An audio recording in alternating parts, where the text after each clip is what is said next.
Hello everybody and welcome back to the channel for today's video. In dealing with narcissism, I want to go over in the stage of healing and breakup and recovery, ways that if you operate correctly, or in some ways, some of these detailed things, they will truly help you to become a blessing in a way that should make you bring some sort of abundance. And with abundance brings joy to your life. Because if you do it like this, you should have happiness because you'll be helping people. So let's jump in.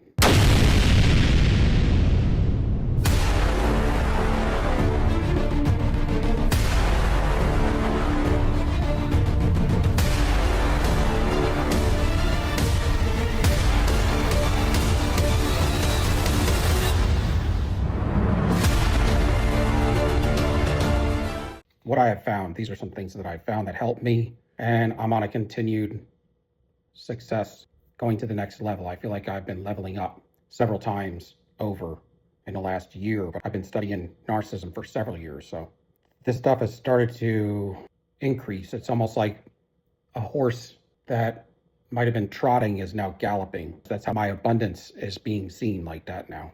It's increasing. And so I want to go over some things because these are like key points, like principles to some degree. You always hear people in church talk about these principles. And I've always been against following somebody that puts principles down because it sounds so cookie cutter and soulless. But I have found that this does work. It helps a lot if you follow it, but you have to use your heart space. You have to have passion, y'all. If you don't have passion, everything in life's a waste. But see, we're curse breakers, and curse breakers, they're passionate because if you're not passionate, you ain't breaking no generational curse, you see? So I don't have to worry about that. I could use these principles and talk them through with you, and you guys will have the passion.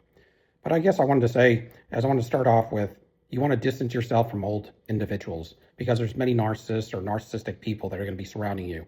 And once you wake up to whatever the love partner was, you're going to find that over the next year, you're going to have to weed out other people because they're not going to be good for you. They're going to be just wrecking your life or your blessing, and you're going to see that now because the scales come off your eyes, so to speak. So you want to get away from old people, and with that, it's going to cause you to get away from and get unstuck from old ways and traditions, and it will cause the breaking of old cycles. But you got to understand, when you leave the narcissist, you have to finish that cycle out. You have to pay for what you've invested thus far. You don't just stop and there is no negative reaping for it tomorrow. A lot of times you allowed yourself to go in a covenant with an individual and you're attached to them. So first you got to break free from those attached covenants as best you can. Now, if you have children with them, then you have to do what you have to do, I guess, until they're 18 on a financial type covenant. But when you get into like the house or the cars or bills, if you could separate those and get those separated so you can move away from the individual as much as possible and have as little contact as possible, that's all you can do. And most of the time when you deal with them, you want to just be boring as a gray rock, really, because they're always trying to spark up some type of argument. Everything with them is an argument, especially when it comes to people that have fuel and somebody that they felt was subservient to them at one point. See, that's the thing. The narcissist thinks that you are never supposed to change. You're always going to be below them. And they have a snapshot picture of who they are and what they're going to accomplish in life, which is drastically pumped up. But they also have a snapshot of who you are and as high of a level as they feel you can get. And it's much lower than their expectations because they don't know you. They never took time to get to know you. That's why when you disengage with them and you get over the rumination, you come out from that last cycle, you finish the cycle out. It could take 8 months, a year, 2 years. I think over the next 2 years. For me, it just depends on how quick you heal and how much it hurts. You know, sometimes you get connected with people and sometimes more than others. It takes a long time. I might venture to say it even took more than 2 years to really get over it because you go back and forth a little bit. And that's what it is with the trauma bond. It just so happens to be that way. So you're going to break old cycles. As far as people talk about reaping what you sow or karma, and a lot of people feel like, well, if somebody changed, for instance, let's say, because this is the deal. If there is somebody that is a narcissist and you are able to either personally or be a witness to them being delivered and saved, if that's possible, that would be probably the only chance I would ever give a narcissist. And I'm saying you have to be a witness to it so that you know it's a fact, and you want to know that whatever deliverance was a fact and whatever salvation was a fact. Because if you don't have those two things, and you can never change a narcissist. And that's the only key. But I also believe in like the model that I put forth. I like to have a hope, man, but I think that a lot of times they're reprobate, and I don't want to steer anybody wrong. I think that they are fixed. I can't be the authority to give up all hope on them. So I should probably leave that door open, because there may be, I don't want to tell you the wrong thing. But outside of that, I would completely get away from the narcissist as much as possible. But if you did witness a deliverance and you took your time with somebody to see how it went, I mean, I'm talking about for maybe 3 years or something before you even, get into anything heavy. Because at that point in time, you should have seen the character. You never jump into a relationship. And I think 2 years is a bare minimum to get into like wedlock or marriage. That's the bare minimum, but I would say 3. So this is the thing.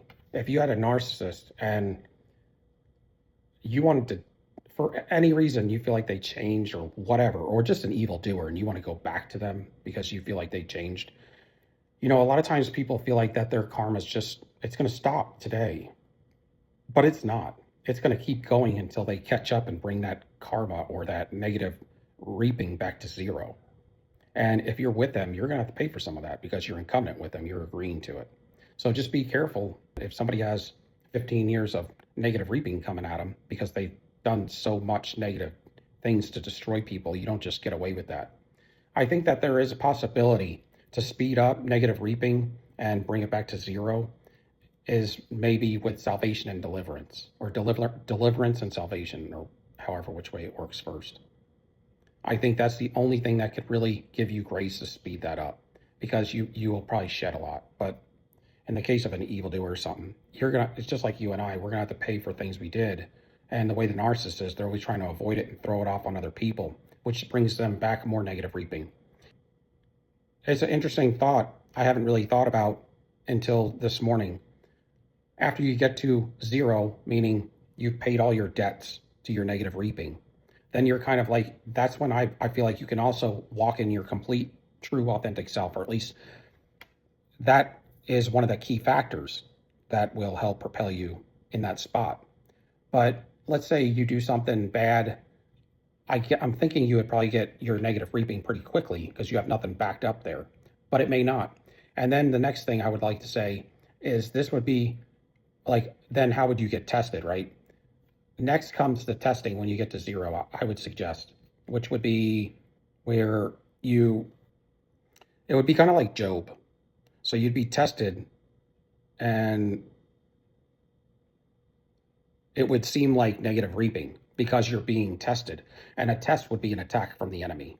So what would look like negative reaping or would really be a test from the enemy if your negative reaping was at zero. Because if you didn't do anything and you're following in obedience and you're not hurting anybody and you're not really doing anything evil, then come the test, which is good because then you can level up. Tests always bring you to the next level. Well, to get saved, you have to convince and somehow get a narcissist to also, they have to admit that they need a savior. They have to accept that they have fault and they're not perfect and they're not the almighty themselves. And then they need to understand that they have to forgive everybody. And those are 3 things that are very difficult. So that's the whole main reason why I don't believe it's possible, but in some cases it may be. So these are some of the things you have, but basically what happens in this life, in my humble opinion, is it all comes down to, you could look at it however you want. I've been lately kind of looking at it like a hidden gene. That's like a gene, like a genetic code. It's kind of like if you're going to get saved and live for the Lord, that gene is going to eventually come out. It's going to eventually, kind of awaken you to needing the Lord, right, in your lifetime. And if not, then that gene's going to hibernate because you're not willing to go there. So I kind of look at it like that. The gene's either going to come on or come off, or go on or come off. And I call it the hidden gene, which basically is dependent on whatever your innate spirit is, in my opinion, which I believe you're birthed with an innate spirit, and you're already going to be determined whether you're going to have that or not in your lifetime. It's already been done, because it's almost like, I feel like you decide on your way here, or in between here and heaven or something. It's like whether you're going to be for the dark side or darkness, or if you're going to be with Christ, because it seems as if your innate spirit never changes. And so that's why I believe that some people can be corrupted as young children, and even started out as toddlers, and it still be fair, because I think we chose our path before we came to the earth. And earth doesn't have to be fair to determine where we're going to go when we leave here. I believe that's my theory. I just believe that it can affect your mind, will, and emotions, but it shouldn't. I don't believe it'll ever affect your innate spirit. And in the narcissist case, they deny the innate spirit, so they sacrifice it, which takes love away. And when you take love away, it's hard to forgive, repent truly, or need a savior. And so that's kind of where I am with that. But the Lord gives us free will. I believe our free will is chosen before we enter this earth. I used to call it maybe like we were pre-tested, but people had a hard time with that. But it just takes like a split second for God to know, or the Almighty to know, what your innate spirit is going to choose, because He wants to give us free will. So somewhere along the lines, we chose our innate spirit. We chose our path, right? That's where you would make that decision. And you can be jaded and look like you will never change, and then people say, oh, this person that was so bad changed, but they could have just been jaded, very much so jaded. They didn't know the Lord, but in their innate spirit, they were a good person. But you wouldn't know that until it occurred. So we don't want to judge those people, because you never know. They could look horrible. We all can look horrible and then really be good inside and just real jaded. And that would affect your mind, will, and emotions. But it won't affect your innate spirit.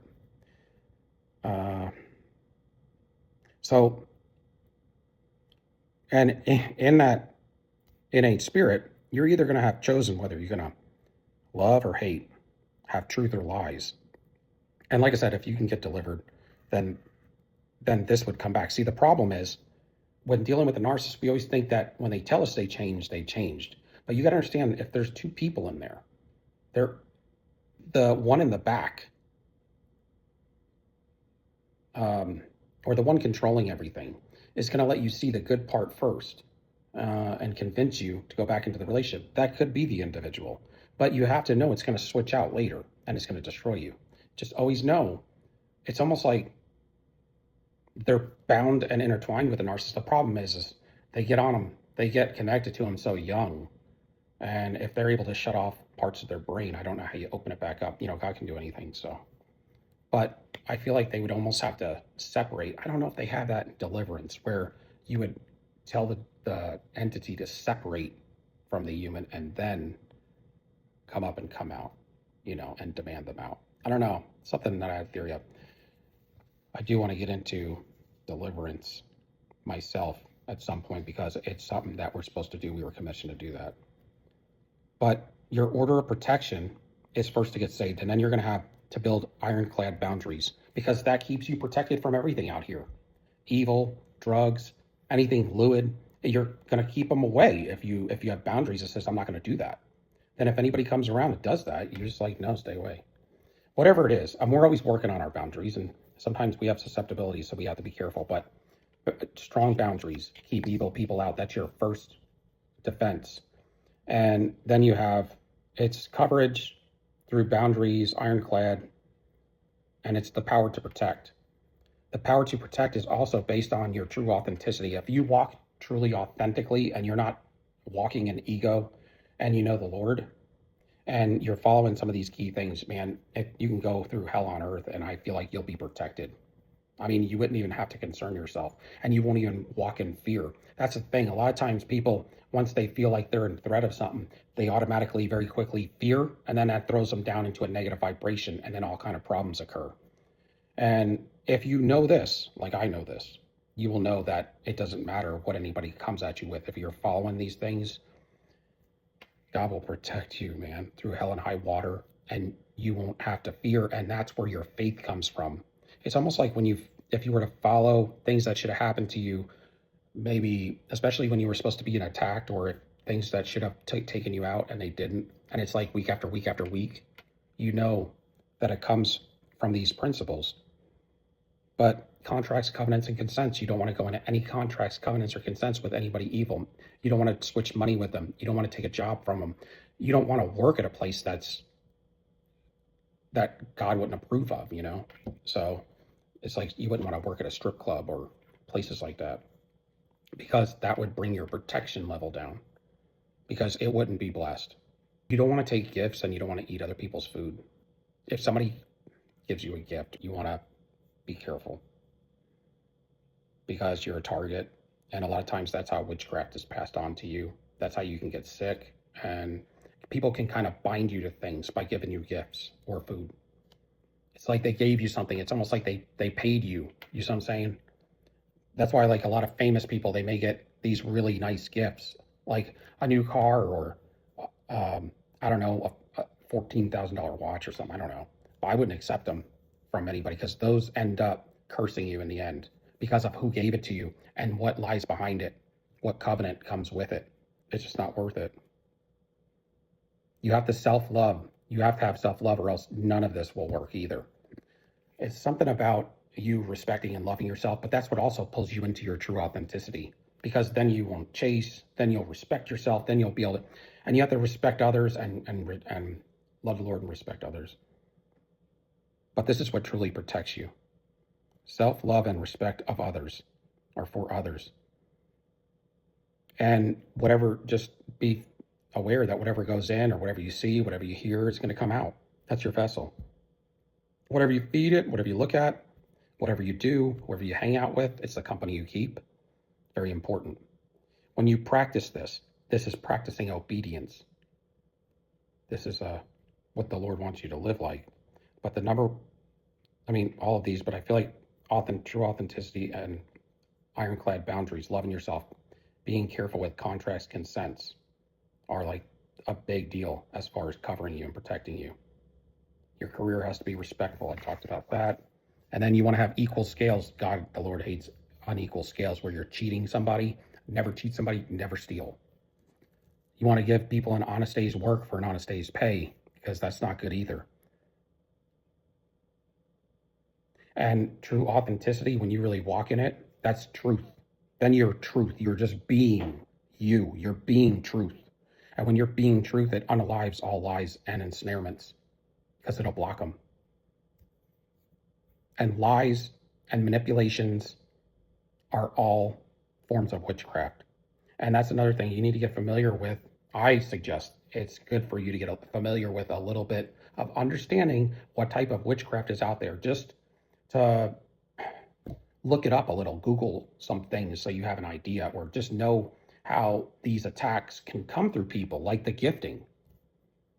You'll also feel it. You'll feel it. I used to feel stuff in the past, but I didn't know it was somebody throwing witchcraft on me. And now I do, because I've experienced a lot of it. It's got a lot of numb and tingling and kind of nerve-rooted stuff that will, but if you're covered, that's when you ask the Holy Spirit to return it back to sender, and then it will go away. And that's where people talk about alchemizing it.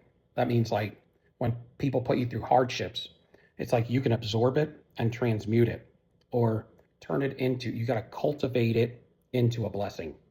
When you do that, it levels you up. That's because you got drive, you got heart. And you got to have that'll bring all your energy, your vibe up. But you got to understand, you'll end old cycles at some point and clear that up. But you got to understand also, everything in this world is on cycles, and that's what I've learned. And it talks about this stuff in Ecclesiastes, where it would be like there's a time for war and a time for peace. There's a time to harvest and a time to plant. There's a time to love and there's a time to war, or whatever. There's always a cycle. But the enemy's cycles in Narcissist are very short, quick, and destructive, to where cycles in life, to some degree, are related to the seasons as well, and things like where you don't want to sow seed on the same, or the same kind of seed you don't want to plant the same kind of seed or fruit or vegetable on the same piece of land for more than like 6 years, because you're going to use all the nutrients out of it, so you want to keep switching it up. And those are some things talked about in the Bible as well. So it's just kind of like things are cyclic. Well, and then what you want to do is pursue your passion. You have to find your passion, and everybody has a passion that can help others, and it will be a work for the Lord, and it will bring back. You have to bring in a profit. You don't have to, but I mean, that's a sensible thing to do. It doesn't have to be a huge profit, but you want to profit off whatever you're building, and just cultivate that, something that you can turn into a future business or something that really helps people, because not everybody's going to be doing this. So there's very few people, and truly help people. Something that you can run, not having CEOs and stuff. Faith for healing and these principles. You also have what's going to be with that, pursuing your passion to help others is going to bring you joy, and it's going to cultivate your life and not allow it to be boring, because it's going to be like something that you're passionate about. So life could never get boring if you're working on your passion. You enjoy it, seeing it build every day, seeing it grow, seeing it help others. You want to create, what we're doing is creating change and growth. You will be abundant as well. So you'll help them abundantly, and you'll help yourself abundantly. And you got to love people right. Some people, you can't fix people. And people have to do everything themselves. They have to take the reins to their life at some point, and they're the leader of their own self. And you want sovereignty, and that's what helps you when you start to work on your passion. If you could separate yourself from wherever you work for a living eventually and do something full-time for yourself, you'll be sovereign. You won't have some threats that other people have, or you may have more time to do the Lord's work and to bless others. And this is how you grow this thing. It's when this stuff takes root and it goes out there. How you change the world is, some people would say, you got to infect them with it. But I like to say we are the antibiotic, because this world needs antibiotics. But it's got IV antibiotics out there. It's through your passion. That's what changes. If you can change people's principles or help them to understand why they want to think a different way and how abundant it could be for them and how it would help others and this world we live in, it would really catch on. Also, cleansing. Some people use like a baking soda to bathe with sometimes, or some sort of salt. I suggest that, because those are things that are kind of outside what we normally talk about, but it really helps because I've used it. You could find those at the grocery store in the soap aisle, but it's like some kind of it's like an Epsom salt bath with baking soda. Something about it kind of, especially if you've been through like spiritual warfare, it's good to use that. It kind of cleans all the muck off you, I guess. I've noticed it really helped me. And then you want to have a good, clear vision, whatever you're building with your passion. And then you want sovereignty. You don't want to just follow people. You're a leader. So you have to be a leader, especially when you get into your passion. And when you team up with other people, and if that other person's an evildoer, it'll wreck everything. Now you're an evildoer. So you got to be very careful about whatever covenants and contracts you go in with that business that you are building. It's very important. It's imperative. And you want to have control over it. Because, like I said, if you give the control over to an evil person, they're going to run it. And you don't want to be like the cattle run, or whatever they would say, the flock out there. Everybody's doing whatever they're told, and they don't use their mind and their heart and their innate spirit to really find out who they are and make decisions based on what you think is right. Don't just do what the cattle run's doing. Don't just do what all the animals are doing. I mean, saying like the herd mentality. When you follow herd mentality, you're cursing yourself, man. Because that's the way of the world. That's the matrix. That's this 3D we're living in. I mean, it's going to be more of a narrow path. And then you never want to, you don't want to. So part of being inauthentic is to use other people's stuff. I mean, you can use other people's stuff and material, and it helps you to get creative in your own right sometimes, but don't take it. Be an innovator, be creative. And I think that's all.